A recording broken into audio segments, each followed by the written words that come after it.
Hello दोस्तों, नमस्कार। SM किसी चैनल में मैं आप सब लोगों का दिल से बहुत बहुत स्वागत करता हूं। अगर आपने पहली बार विजिट किया है जरूर चैनल को सब्सक्राइब कर लेना।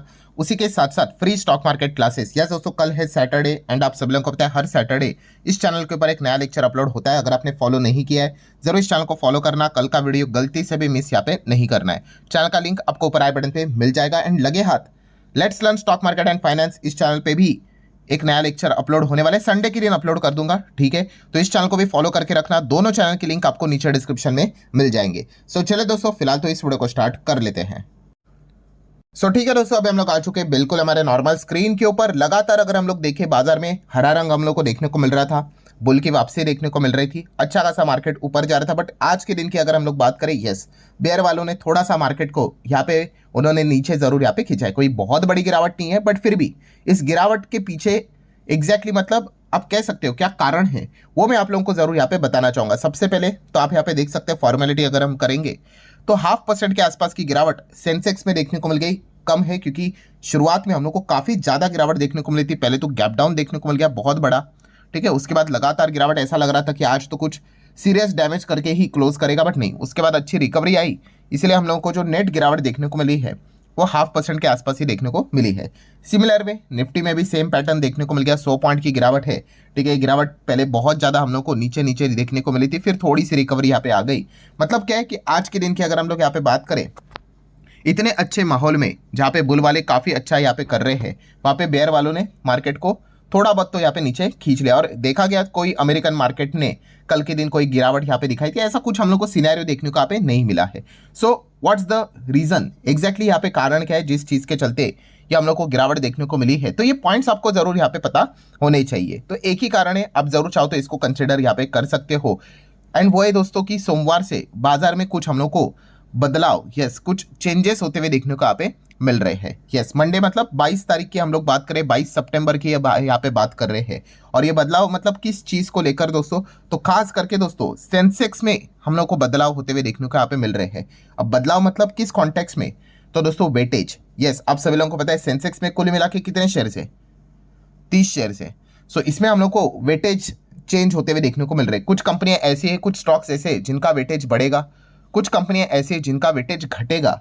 तो ये पॉइंट्स हम लोग को देखने को यहाँ पे मिल रहे हैं। एंड इसी चीज़ के चलते दोस्तों हम यहाँ पे कह सकते हैं बेयर वालों को एक यहाँ पे पॉइंट यहाँ पे मिल चुका है, जिस चीज़ को लेकर आज के दिन थोड़ा सा दबाव हम लोग को बाजार में देखने को यहाँ पे मिल गया। मतलब वेटेज बढ़ना और घटना क्या होता है दोस्तों, तो ऑब्वियसली जैसे कि सेंसेक्स में 30 शेयर्स देखने को मिल जाते हैं, निफ्टी में 50 शेयर देखने को मिल जाते हैं, ठीक है। तो ये जो वेटेज होता है उस हिसाब से हम लोग को क्या देखने को मिल जाता है, उन कंपनीज में इनफ्लो या फिर आउटफ्लो होते हैं। क्योंकि जैसे मैंने मल्टीपल टाइम्स आपको यहाँ पे बताया, अलग अलग टाइप के आपको फंड्स मिल जाएंगे, म्यूचुअल फंड्स मिलेंगे, इंडेक्स फंड मिलेंगे, ETF मिलेंगे। वो क्या करते हैं, यस, सिर्फ यहाँ पे जो बेंचमार्क इंडेक्स होते हैं जैसे कि सेंसेक्स, निफ्टी, उसमें पैसा लगाते हैं। और पैसा लगाते हैं तो कैसे लगाते हैं, जैसे कि सेंसेक्स में 30 है भाई, निफ्टी में 50 है, तो डिसाइड कैसे होगा कि कौन से कंपनी में कितना लगाना है। तो यस, उसी के लिए तो जैसे मैंने आपको यहाँ पे बताया कि परसेंटेज होता है, वेट होता है, उसी के हिसाब से सेम एलोकेशन वो यहाँ पे प्रोवाइड करते हैं। सो ऑब्वियसली अगर कोई XYZ कंपनी है जिसके ऊपर आप कह सकते हैं पहले 10% का वेटेज था, बट अगर सोमवार से वो वेटेज कम होके मान लो 9% हो रहा है, तो ऑटोमेटिकली क्या होगा, यस, उस पर्टिकुलर स्टॉक से हम लोग को आउटफ्लो होते हुए देखने को मिलेगा। क्योंकि डायरेक्टली वो जो फंड्स है वो उस वेटेज को फॉलो कर रहे हैं और किसी पर्टिकुलर कंपनी पे वेटेज यहाँ पे बढ़ रहा है, तो ऑब्वियसली वहाँ पे पैसा हम लोग को ऐड होते हुए भी देखने को यहाँ पे मिल जाएगा। तो इसीलिए दोस्तों इसी खबर के चलते हम लोग को ये आज के दिन बाजार में थोड़ी सी गिरावट देखने को मिली थी। बिकॉज 3 दिग्गज कंपनी में हम लोगों को यहाँ पे क्या देखने को मिल रहा है, वेटेज कम होते हुए देखने को मिल रहा है, घटते हुए देखने को यहाँ पे मिल रहा है। और ये तीनों की तीनों दिग्गज कंपनियां, चाहे सेंसेक्स की बात कर ले या फिर निफ्टी की बात कर ले, वहाँ पे लीड करते हैं उस इंडेक्स को अगर हम लोग बात करें तो, ठीक है। और तीनों का वेटेज हम लोग को कम होते हुए देखने को यहाँ पे मिल रहा है। जैसे कि अगर मैं सेंसेक्स की बात कर लूँ तो सेंसेक्स में आप यहाँ पे देख सकते हैं दोस्तों, सबसे ज़्यादा वेटेज पहले HDFC बैंक का है, कितना है, 15.25%। Then ICICI bank 10.79%। Then Reliance industry 10.26%। ये बदलता रहता है, ठीक है। अब क्या हो रहा है दोस्तों, इन वेटेजेस में हम लोग को बदलाव होते हुए देखने को मिल रहा है। और यहाँ पे कोई एडिशन नहीं होने वाला है, नहीं, इन सबका वेटेज कुछ कुछ हिसाब से हम लोग को नीचे आते हुए देखने को मिलने वाला है। सो अभी ये वेटेज यहाँ पे कम हो जाएगा तो क्या हो जाएगा, यस ऑटोमेटिकली यहाँ पे जिन्होंने पहले यहाँ पे जो पैसे लगाए थे अब उनको इंडेक्स के हिसाब से क्या करना पड़ेगा, एडजस्टमेंट करना पड़ेगा, वहां से पैसे निकालने पड़ेंगे। ठीक है, तो ये पॉइंट्स हम लोग को देखने को यहाँ पे मिल रहा है। ये सेंसेक्स की बात है। सिमिलर वे निफ्टी 50 में भी अगर आप देखोगे तो लीडर कौन है अल्टीमेटली, यही तो देखने को मिल रहा है। HDFC बैंक 13% से ज़्यादा का वेटेज, ICICI बैंक 9% का वेटेज, रिलायंस इंडस्ट्री 8.25% का वेटेज। ठीक है, यहाँ पे कोई हम लोगों को ये देखने को नहीं मिल रहा है कि इंडेक्स में कोई नया प्लेयर एंट्री कर रहा है या फिर एग्जिट कर रहा है, नहीं। यहाँ पे बस इंटरनली जो वेटेज है वो बदलते हुए देखने को मिल रहा है सेंसेक्स को लेकर। ठीक है, सो ये पॉइंट जरूर आप नोट करके यहाँ पे चल सकते हैं। और अगर आपको ऐसा लग रहा होगा अरे सर आप बात तो यहाँ पे किसकी कर रहे हैं, थोड़ा सा मैं पीछे जाना चाहूँगा कि बात तो आप यहाँ पे सेंसेक्स की कर रहे हैं ना, तो ठीक है, तो फिर ये निफ्टी क्यों नीचे आया? क्योंकि जैसे मैंने अभी आपको बताया ना, जो सेंसेक्स में आपको टॉप लीडर्स देखने को मिल रहे हैं वही निफ्टी में भी वही चीज़ें आप लोगों को देखने को मिल रही है। ठीक है, निफ्टी 50 में अल्टीमेटली क्या रहेगा भाई, सेंसेक्स के 30 शेयर प्लस एक्स्ट्रा उनके 20 शेयर। ठीक है, तो ऑब्वियसली सेंसेक्स में अगर 30 शेयर में कुछ भी होता है तो वो निफ्टी 50 में इंपैक्ट आपको सेम उसी कॉन्टेक्स्ट में थोड़ा बहुत तो जरूर देखने को मिलेगा। ठीक है, तो इन आई होप अभी आप लोगों को समझ में आया होगा। यस, इन 3 कंपनीज में यहाँ पे क्या हो रहा है, टॉप 3 कंपनीज में वेटेज माइनस माइनस माइनस कम होते हुए देखने को मिल रहा है। ठीक है, और बाकी कुछ कंपनीज है उनमें वेटेज यहाँ पे बढ़ेगा, बट इंपैक्ट मार्केट के ऊपर क्यों पड़ेगा, क्योंकि यस लीडर्स में जब प्लस माइनस होता है, ठीक है, तो वो इंपैक्ट बड़ा मार्केट के ऊपर देखने को मिलेगा। जो ऑलरेडी छोटे है वहां पे प्लस माइनस करोगे तो मार्केट के ऊपर उतना आपको खास रिएक्शन देखने को नहीं मिलता है। सो इसी चीज के चलते मतलब अगर मैं बात करूँ HDFC बैंक सबसे ज्यादा अगर वेटेज किधर बदल रहा है वो HDFC बैंक में बदलते हुए देखने को यहाँ पे मिल रहा है। अप्रोक्सीमेटली अनुमान लगाए जा रहे हैं कुछ तो 1.82 करोड़ के आसपास डॉलर टर्म्स में यहाँ पे मैं बात कर रहा हूँ, बदलाव होते हुए देखने को यहाँ पे मिलेगा आउटफ्लो के हिसाब से। ठीक है, मतलब जिन्होंने पहले पैसा यहाँ पे लगाया था अब वेटेज कम हो रहा है तो क्या करना पड़ेगा भाई, उनको यहाँ पे बेचना पड़ेगा, निकलना पड़ेगा, चीज़ों को एडजस्ट करने के लिए रूल्स है भाई। ठीक है, तो इसी चीज़ के चलते आज के दिन आपने देखा ही होगा कि HDFC बैंक जैसा शेयर अगर 1% अगर गिरता है तो मार्केट के ऊपर तो दबाव क्रिएट करेगा ही करेगा। ठीक है, देन अगर हम लोग बात करें HDFC बैंक के बाद तो कहाँ पे हम लोग को सेकंड वेटेज में बदलाव देखने को मिल रहा है, ICICI बैंक, और वो बदलाव भी कैसे, डिमिनिशिंग वे में, गिरावट के इसमें। और यहाँ पे हम कह सकते हैं अनुमान लगाया जा रहा है 1.2 करोड़ डॉलर के आसपास का आउटफ्लो हम लोग को देखने को यहाँ पे मिल सकता है। ठीक है, एंड ICICI बैंक में तो कितनी गिरावट हुई आज के दिन, अप्रॉक्सीमेटली 1.35% नेगेटिव।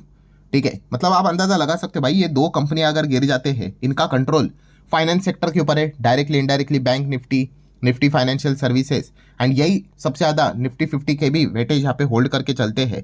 तो बाजार के ऊपर वो दबाव जो आज के दिन यहाँ पे आया है वो इसी चीज़ के चलते हम लोग को देखने को यहाँ पे मिला है। और उसके नीचे भी तीसरी जो कंपनी देखने को यहाँ पे मिल जाती है वो भी कौन सी है, रिलायंस इंडस्ट्री। सो इसका भी वेटेज हम लोग को अभी इंडेक्स में सेंसेक्स में कम होते हुए देखने को यहाँ पे मिल रहा है। इस चीज़ के चलते जिन्होंने पहले पैसे लगाया था अब उनको यहाँ पे कुछ हद तक एडजस्टमेंट करना पड़ेगा, मतलब आउटफ्लो करना पड़ेगा। वो समवेयर अराउंड यहाँ पे भी कुछ तो 1 करोड़ डॉलर के आसपास का आउटफ्लो हम लोग को देखने को यहाँ पे मिल जाएगा। और ये भी स्टॉक आज के दिन 0.5% हम लोग को गिरते हुए देखने को यहाँ पे मिला था, 0.52% आप यहाँ पे देख सकते हो। सो इसलिए हम कह सकते हैं दोस्तों इन 3 बड़े दिग्गज में यहाँ पे आउटफ्लो से रिलेटेड चीज़ें हम लोग को खबर देखने को यहाँ पे मिल गई। और ये सारे adjustment just as I said सोमवार से लागू होते हुए देखने को मिलेंगे, 22 सितंबर से इंप्लीमेंट होते हुए देखने को मिलेंगे। तो ऑटोमेटिकली वही एडजस्टमेंट के चलते मतलब ऑब्वियसली उसका जो बेस है वो यही लिया जाएगा कि आज के दिन की क्लोजिंग कैसे रहती है उसी के हिसाब से। तो सारा कैलकुलेशन के हिसाब से हम लोग को ये आउटफ्लो देखने को यहाँ पे मिल रहे हैं। और इसी पॉइंट को लेकर आज के दिन हम लोग को बेयर वालों ने थोड़ा सा क्या कर दिया, मार्केट में दबाव क्रिएट करते हुए देखने को यहाँ पे मिला है। तो ये पॉइंट्स आपको जस्ट इन्फॉर्मेशन जरूर पता है यहाँ पे होनी चाहिए, तो इसलिए ये वीडियो मैंने यहाँ पे बनाया। हालांकि जैसे मैंने आपको यहाँ पे बताया ये एडजस्टमेंट हम लोग को देखने को मिल रहे हैं, इसलिए कोई भी पैनिक बिनिक करने की तो कोई आवश्यकता है ही नहीं। ठीक है, कोई भी अपने मर्जी से यहाँ पे कोई ना तो शेयर बेच रहा है ना तो खरीद रहा है। जैसे मैंने आपको बताया ये रूल्स नियम कानून कायदे यहाँ पे होते हैं जो कि हर आपको 3 महीने में 6 महीने में देखने को यहाँ पे मिल जाते हैं। ठीक है, साल में 2 बार तो देखने को यहाँ पे मिल ही जाते हैं, तो वो एडजस्टमेंट है भाई, उसको तो फॉलो यहाँ पे करना ही पड़ेगा। ठीक है, तो यहाँ पे कोई किसी ने भी जो शेयर यहाँ पे खरीदा है या फिर बेचा भी है, ठीक है, एडजस्टमेंट के हिसाब से वो अपने मर्जी से यहाँ पे नहीं कर रहा है। तो ये पॉइंट आपको पता होना चाहिए, मतलब बिजनेस लेवल पे कोई भी चीज़ें हम लोग को बदलते हुए देखने को यहाँ पे नहीं मिल रही है। तो आशा करता हूं दोस्तों जिन लोगों को ये डाउट आया होगा कि ऐसा यहाँ पे क्या हो गया कि आज के दिन ये दबाव देखने को मिल गया होगा, ठीक है, उनका डाउट क्लियर होगा कि बिकॉज डाउ जोन्स फ्यूचर की भी अगर बात कर ले, विदेशी मार्केट की भी बात कर ले, वहाँ से भी कोई ऐसा एज सच हम लोग को कोई चीज़ देखने को नहीं मिली थी कि दबाव देखने को मिल जाए। ये प्योरली हमारा जो मार्केट है इंटरनली जिसमें जो चीज़ें बदलती हुई देखने को मिल रही है, इसी चीज़ के चलते गिरावट देखने को यहाँ पे मिली है। तो मंडे से वापस सारी चीज़ें नॉर्मलाइज हम लोग को होती हुई देखने को यहाँ पे मिलेगी। तो इस पॉइंट को भी आप नोट करके आगे बढ़ सकते हो। सो ठीक है दोस्तों, आशा करता हूँ वीडियो हेल्पफुल लगा होगा। सो आप चाहो तो इसको like as well as share यहाँ पे करके रख सकते हो। एंड उसी के साथ साथ जो 2 चैनल्स मैंने आपको बताया इनको भी फॉलो करके रखना एज ए मतलब जस्ट अभी जैसे मैंने आपको बताया कि दोनों चैनल की लिंक आपको नीचे डिस्क्रिप्शन में देखे यहाँ पे रखे हुए हैं। ठीक है, तो इनको फॉलो करके रखना। अगले 2 दिन में इन चैनल्स के ऊपर भी जबरदस्त वीडियोज यहाँ पे आने वाले हैं। तो चलिए दोस्तों, मिलते हैं अगले वीडियो में, तब तक के लिए बाय बाय।